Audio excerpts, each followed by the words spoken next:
Hello. Welcome back to my channel. Always so happy to find you here. Welcome to any new subscribers. I am delighted and thrilled to have you. Hope you stay for a good long while. Bring a friend with you next time. I am overjoyed with your subscription. Here I am with an additional piece to Juneteenth, which I plan on uploading today on Juneteenth. So happy Juneteenth, and I hope you celebrate it well. I hope you celebrate it by doing something special, doing something educational, doing something that would lift your spirits. And speaking of lifting your spirits, as I was recording the upload that I did on Monday, which encouraged everyone to do something with the holiday, to learn something about what Juneteenth is. And the fact that it's never been taught in schools or even mentioned quite a bit in the media, doesn't prevent you from learning something about it today, particularly with this fancy thing called the internet, which I love. I love it. I love it. To learn facts. But remember, for facts, you have to also be able to disseminate and understand the facts. So that's what Monday's upload was about. But today is Juneteenth. And as I was recording that, I was hearing myself say, an invitation to anyone who is not Black, not of our culture, to participate as well. And I put a comment in that you are definitely wanted, invited, and welcomed. And as I was saying that, I just kind of thought to myself for a minute that, where did the thought that you were never wanted, invited, and welcome come from? When it was never conveyed by the culture as a whole. So that's what this video is about. And I guess for some reason I'm feeling a preference to preface it. So I'm prefacing it with, please have an understanding that this is a compassion recognition more than anything else. Okay? So having said that, I am becoming clearly aware that the separation, division, separateness in the understanding of the reception between anyone else in Black cultures is there seems to be some thought that if you're not in the Black culture, you're not welcome there. Well, this is nonsense. This is nonsense. This is incorrect. And we need to reprogram that. And so for me, I'm hoping, intending, and desiring from this that you hear this from me in an effort to unprogram and unwire the wrongness that you're carrying, respectfully. Respectfully. And I say that to say this. The last few videos that I did regarding this whole P. Diddy situation, I recall saying that so many, even of Black men, were so disturbed by that. And that none of us had ever seen such a thing.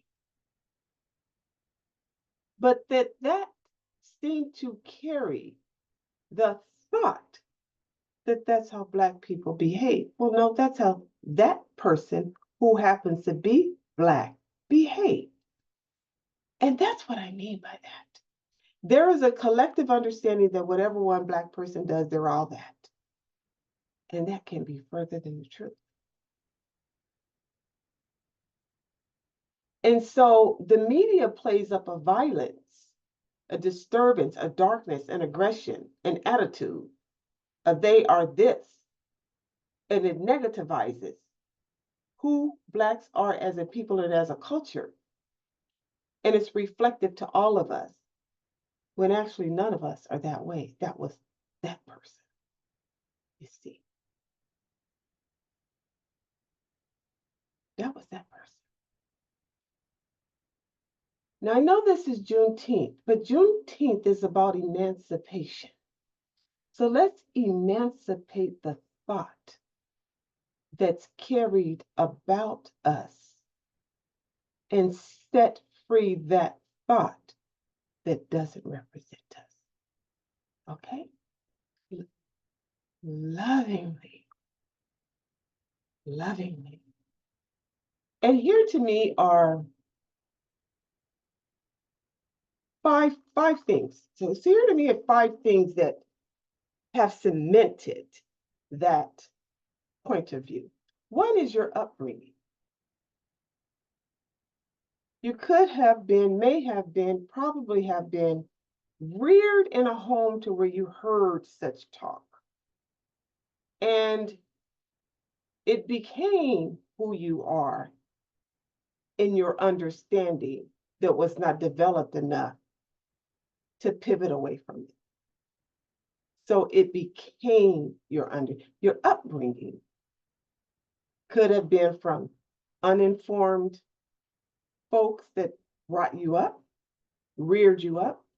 It could have been from a history of disdain towards an entire people, whatever it was, but the upbringing component is there. That's what I call the upbringing. To me is the basement piece. That's number one. Number 2 is the media, what I call meania, MEAN. Yeah, mean. They're mean about the way they represent Black people as a whole. When there is a peaceful protest, they call it a riot. When there is a march on Washington, they call it a stampede. When there is a graceful ballerina, a graceful gymnast, instead of them calling that person graceful and elegant, they call them strong and determined. Or the negativization. So the media gives Black culture. So that part. And that wrong media reinforces that wrong upbringing. That's 2. Number 3 is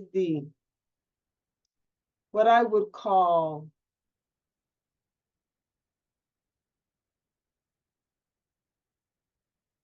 inexperience that you might have being around a Black, a group or culture or collection of Blacks outside of your work environment. I always tell people this when I want to know how diverse they really are as a person. I go like this. Here's my phone. I'm unlocking, and I unlock it, and I give it to them.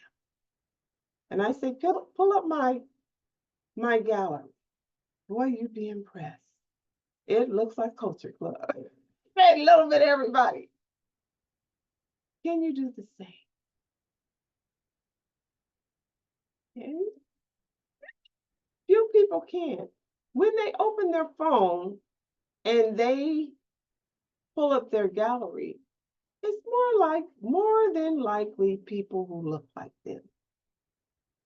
So you're not diversified. So you don't have experience being around that person except for work.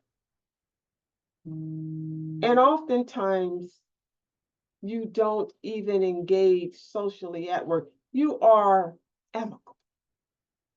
Now, I'm not talking about any person. I'm talking about anyone unacquainted with the culture, anyone unacquainted with Black people, anyone unacquainted with the Juneteenth, the celebration of the freedom of people.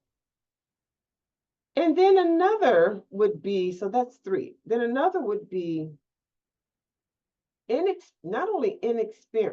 only inexperience, but undesired, lack of desire, not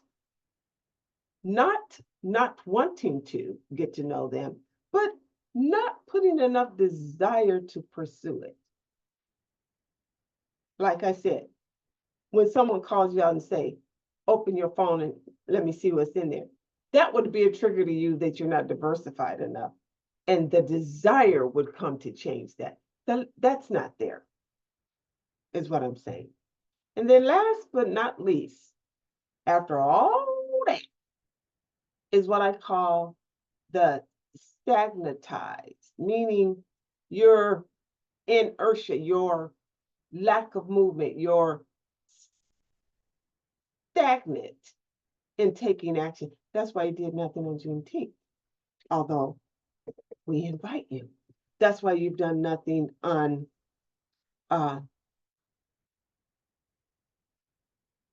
buddying up, getting to know, partnering with someone, not personal. Stop with the persons of color. That's another thing. That's another thing. I'm talking specifically Black American, African American, the culture is what I'm talking about. Let me tell you why. Unless you've not seen it, because it is such a gray area, it's easy to miss it. There has been what I would call an abyss that you have silenced the person so much, you don't even see them in the room anymore. Wake up, wake up, wake up. Not only are we in the room, we probably built the corridors towards it. And speaking of that becomes a threat to people. Now, this might feel uncomfortable hearing this, but I'm emblazing a hope and a desire to just say, get to know the person without any presets that would set you apart in the first place. That's all I'm saying. And that is your own emancipation proclamation from the lack of freedom that you carry for embracing all people, and particularly Black people, into your world. Now, if you've watched this video and you feel some kind of way, meaning some discomfort, that could be taken one or two ways. It could be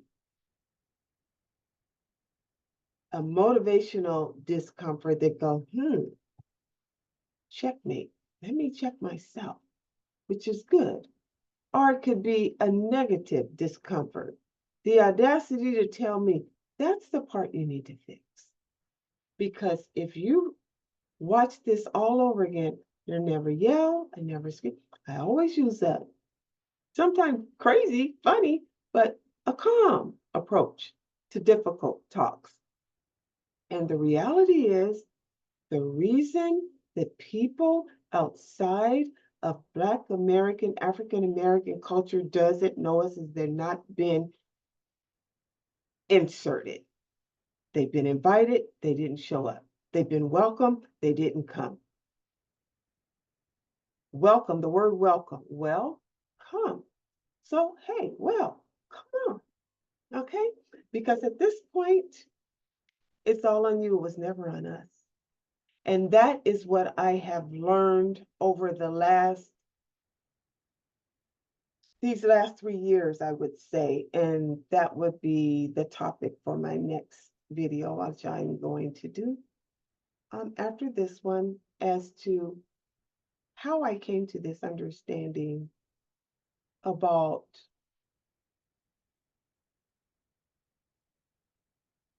the small dissonance, the small unspoken but loud dissonance between us.